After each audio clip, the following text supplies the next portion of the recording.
Praise the Lord. Hallelujah. You are blessed. Amen.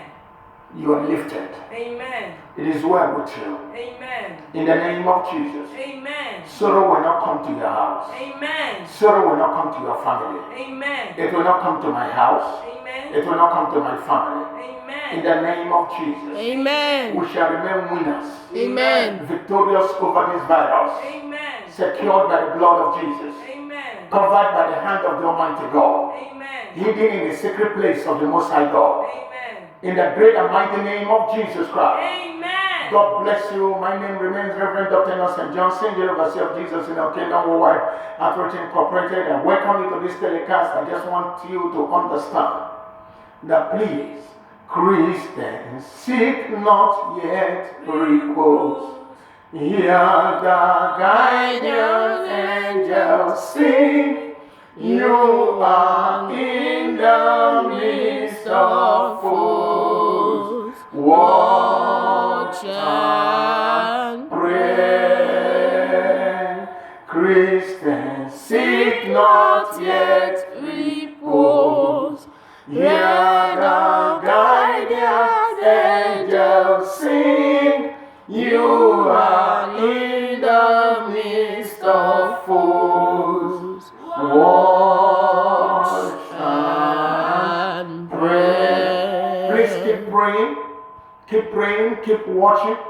Maintain your spiritual life. God created man as a spirit living in the flesh. That is the place of relationship between God and man. The place of relationship between God and man is the place of the spirit.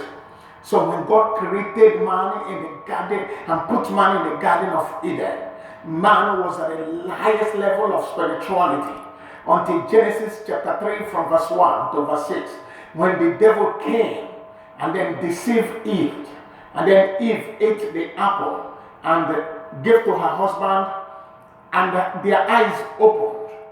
They now began to run from God. I want you to understand that he that is in the spirit is the only one that can please God.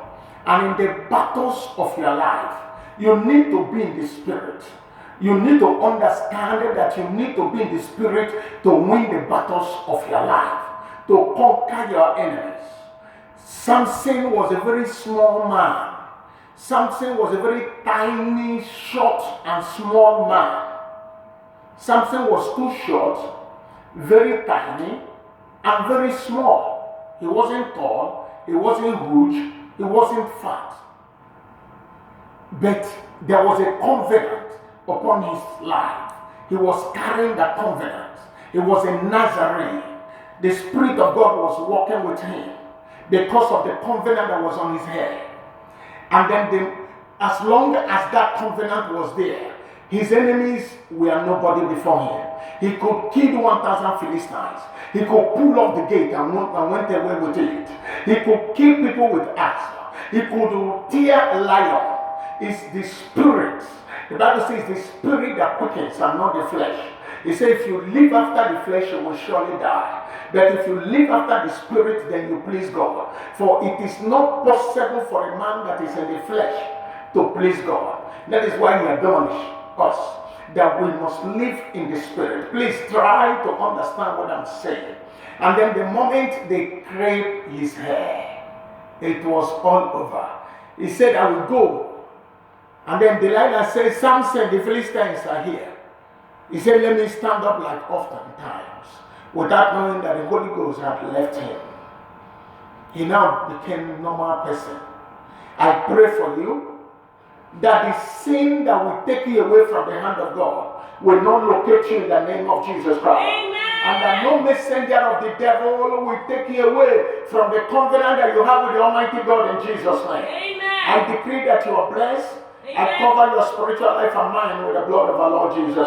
It is well with us in the name of God the Father, Amen. the Son, Amen. and the Holy Spirit in Amen. Jesus' name. Amen. Amen.